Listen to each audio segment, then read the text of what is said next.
Bapak dan Ibu, kami lanjutkan ya dengan presentasi yang terakhir ya. Presentasi yang terakhir akan disampaikan secara gamblang terkait dengan reaktor nuklir riset yang lokasinya di Jogja. Tadi saya sudah sampaikan bahwa sebenarnya si kompor yang kita biasa bilang teras, sebenarnya kompor nuklirnya ini awalnya adalah kompor nuklir dari reaktor yang di Bandung, kemudian dipindahkan ke Jogja.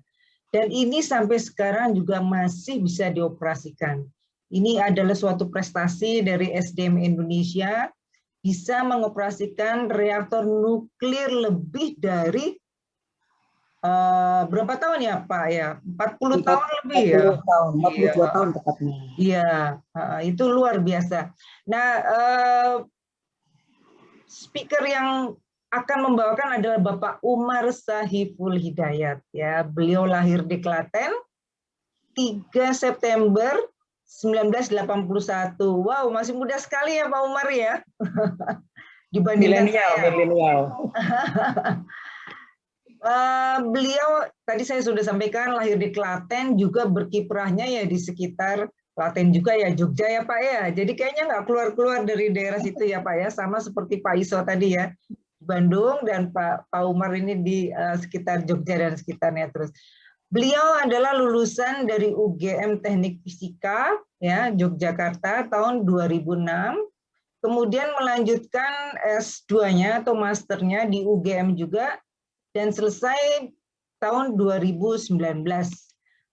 Saat ini beliau sebagai kepala bidang atau orang yang bertanggung jawab terhadap operasi reaktor Yogyakarta yang kita sebut sebagai reaktor Kartini sejak tahun 2019 hingga sekarang. Ya, marilah kita dengarkan cerita yang menarik dari reaktor Kartini. Ini juga menjadi unggulan dari Indonesia karena ini dipakai untuk utamanya adalah untuk pendidikan ya Pak ya. Secara internet ya, kita bisa mengoperasikan jarak jauh reaktor nuklir.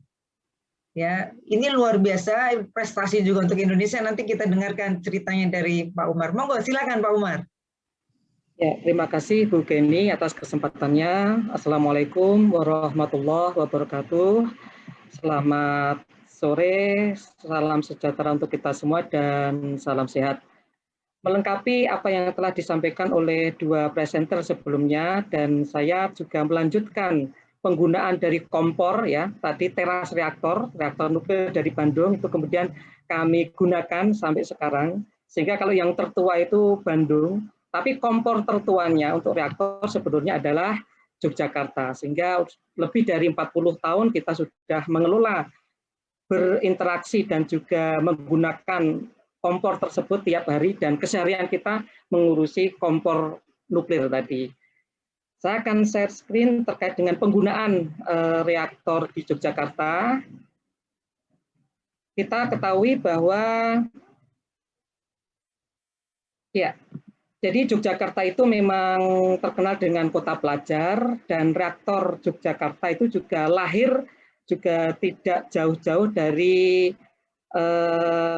kiprah UGM juga, saat itu teknik nuklir juga, karena teknik nuklir lahir tahun 76 untuk reaktor di Yogyakarta, 75 dibangun, tahun 79 bisa digunakan atau kritis pertama kali. Nah, penggunaan utamanya adalah tidak jauh dari pendidikan, utamanya adalah sebagai media pembelajaran fisika, dan saat ini kita fokus pada yang namanya internet reaktor laboratori. Untuk itu kami awali dengan tadi yang meresmikan reaktor Bandung Pak Karno, karena Pak Karno ini sangat konsen terhadap nuklir juga.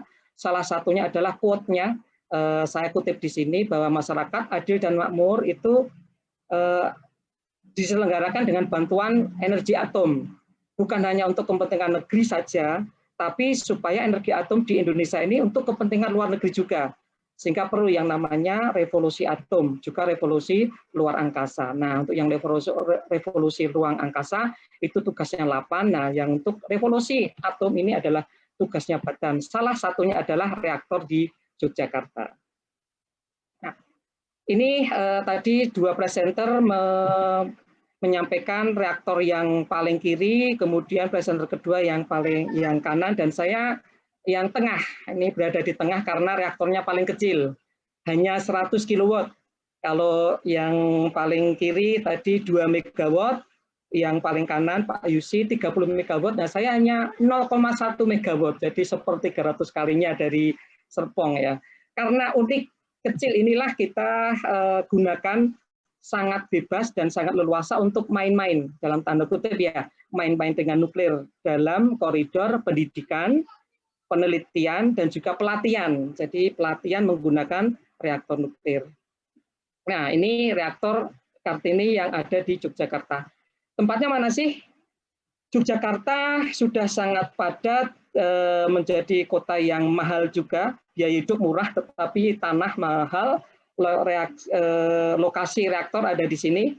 Nah, di dekat mall, Jiwok Mall, di sampingnya ada universitas, kemudian samping kiri kanan sudah banyak kafe-kafe, sehingga kami setelah mengoperasikan reaktor, keluar jalan kaki, bisa nongkrong-nongkrong di mall ataupun mencari kafe untuk refreshing. Jadi nuklir sudah sangat dekat dengan Yogyakarta dan sekarang sudah berada di pusat kota Yogyakarta bahkan. Nah, fungsi utamanya adalah kami karena reaktornya kecil, tentu tidak bisa memproduksi isotop seperti Bandung maupun material testing di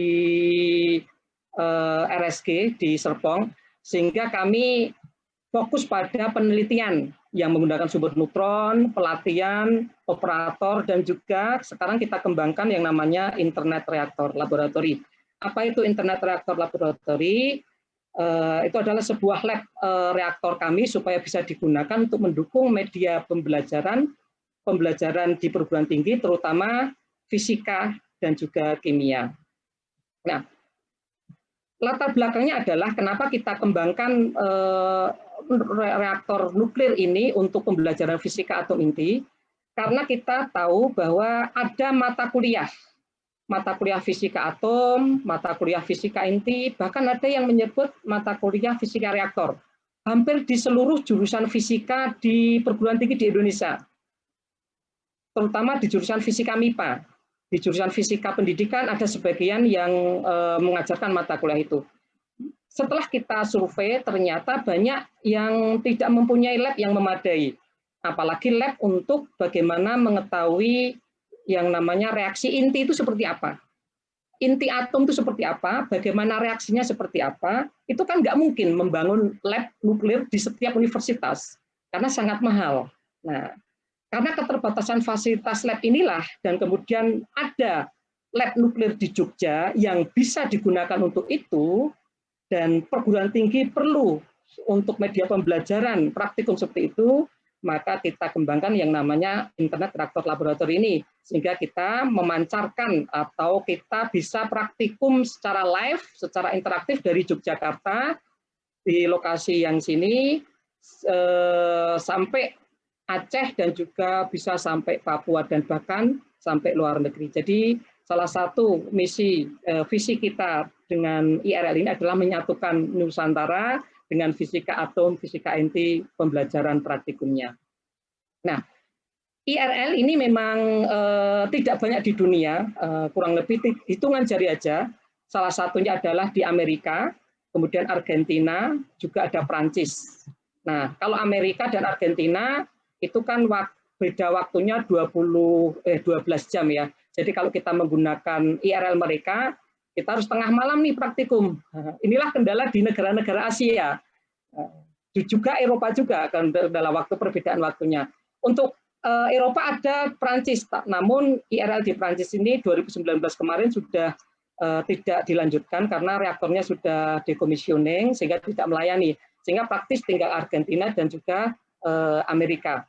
Nah, untuk wilayah Asia, maka kita tahun 2019 kemarin, belum lama ini IRL ini, kita launching di IAEA di Wina, September 2019, kita perkenalkan, kita siap untuk menjadi lab pembelajaran fisika reaktor ataupun fisika inti untuk negara-negara terutama di Asia Pasifik.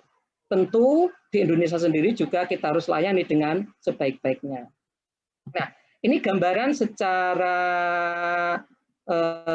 ringkas dari internet, dari IRL.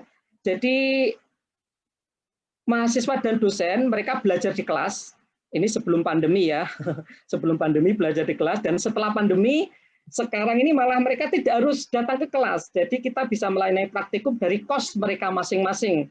Jadi ada yang sambil tiduran, ada yang sambil sambil free time mereka gitu kan. Ada yang di kafe cari internet, hotspot internet, mereka sambil praktikum. Jadi praktikumnya bisa fleksibel.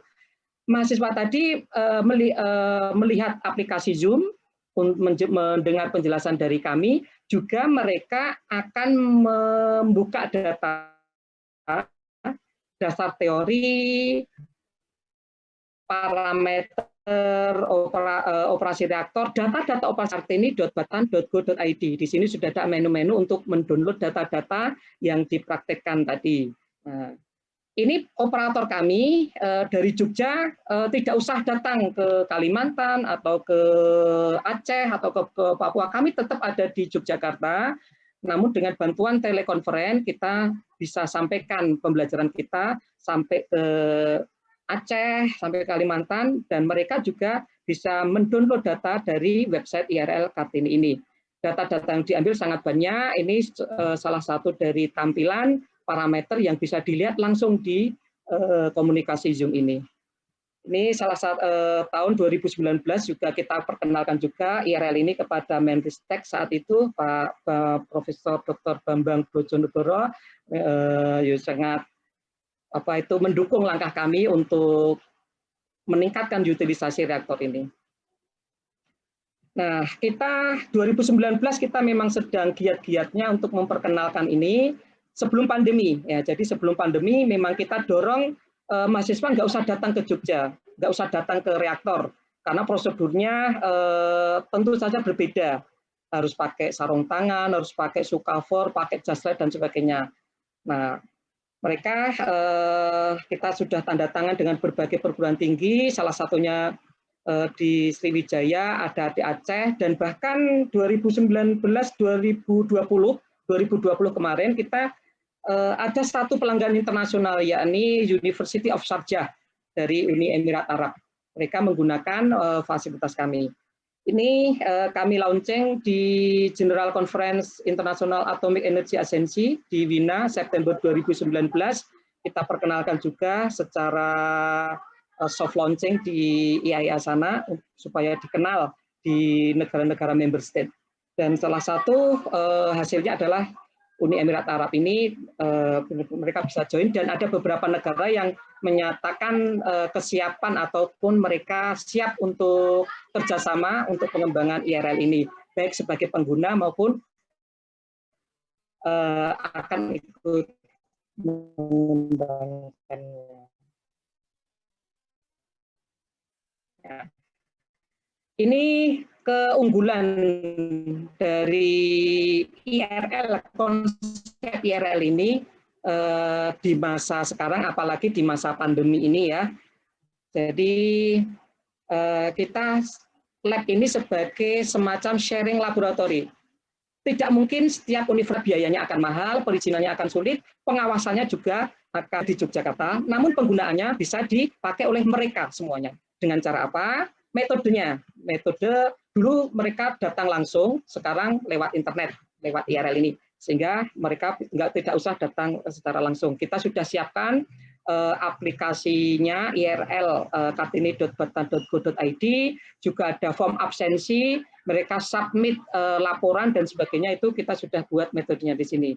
Kemudian jangkauannya juga akan makin luas.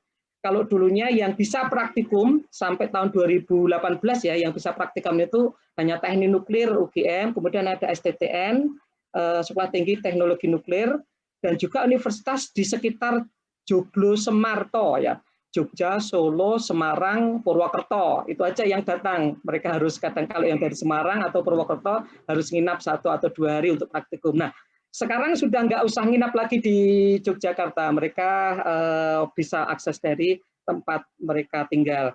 Anggarannya juga akan makin efisien karena tidak masing-masing universitas tidak perlu menganggarkan lab nuklir secara tersendiri. Kami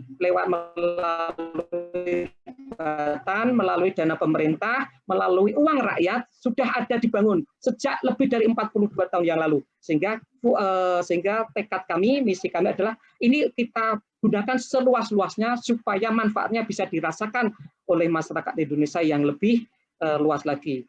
Kemudian anggaran fasilitas juga kami yang namanya reaktor nuklir itu dipakai dan nggak dipakai itu mengeluarkan biaya untuk inspeksi, biaya untuk pengawasan, biaya bahan bakar.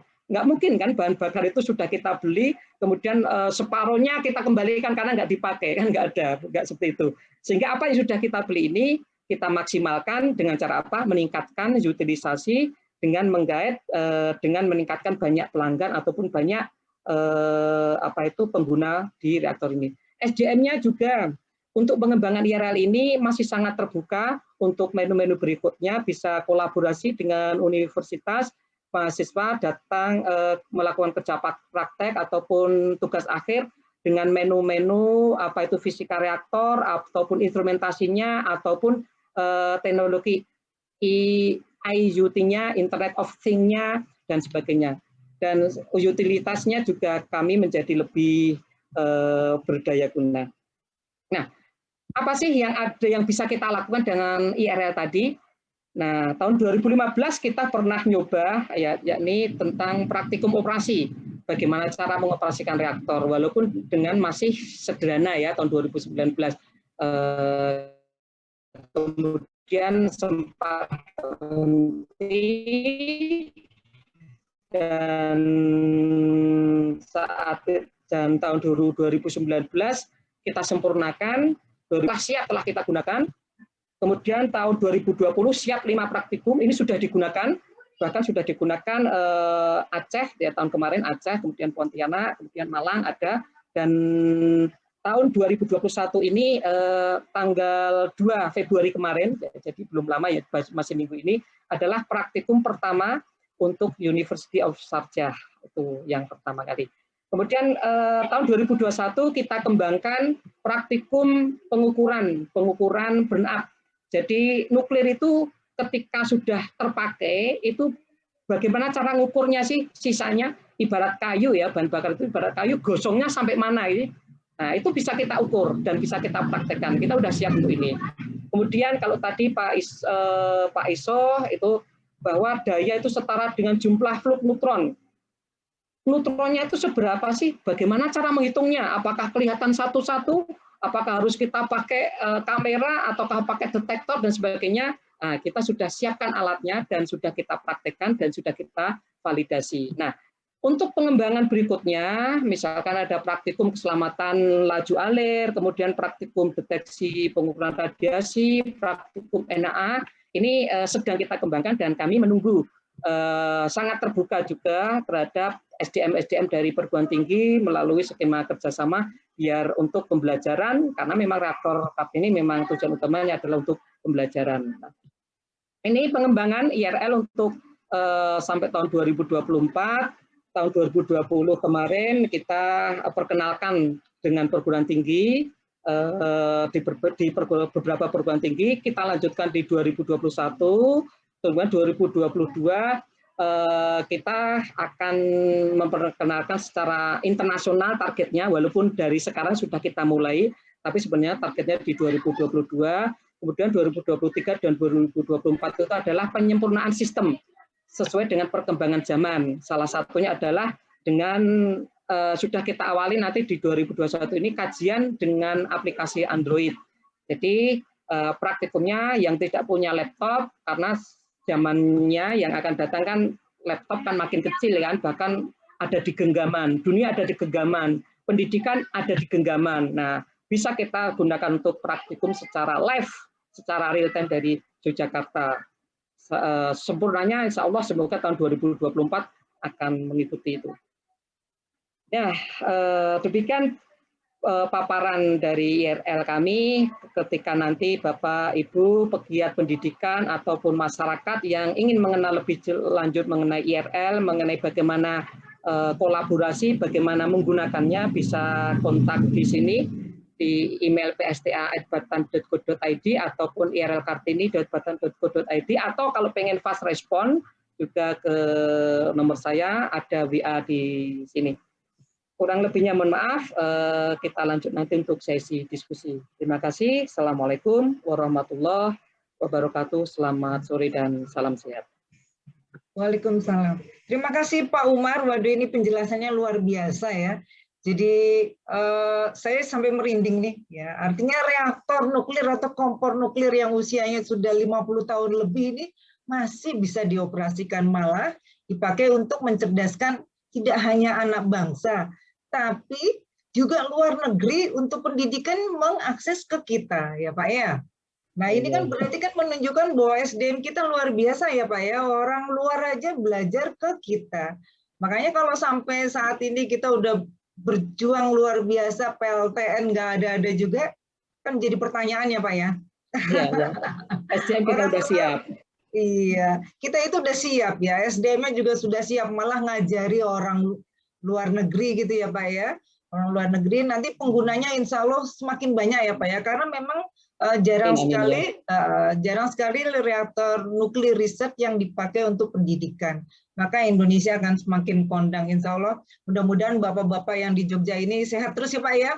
Amin. Ya, tidak hanya mencerdaskan bangsa, tapi juga kita menjadi rujukan dunia internasional terkait dengan bagaimana mengoperasikan reaktor nuklir. Terima kasih banyak Pak Umar. Nah, Bapak dan Ibu, tadi kita sudah mendengarkan penjelasan dari reaktor riset yang dikelola oleh SDM Indonesia. Untuk itu kami persilakan ini pertanyaannya. Kalau ada pertanyaan, ini sudah banyak sekali di Zoom dan juga di YouTube. Nanti saya akan bacakan satu-satu. Sebelum kita masuk question and answer, saya ucapkan terima kasih kepada para pembicara ya atas berkenannya untuk menjelaskan reaktor riset Indonesia hingga saat ini dipakai untuk apa saja.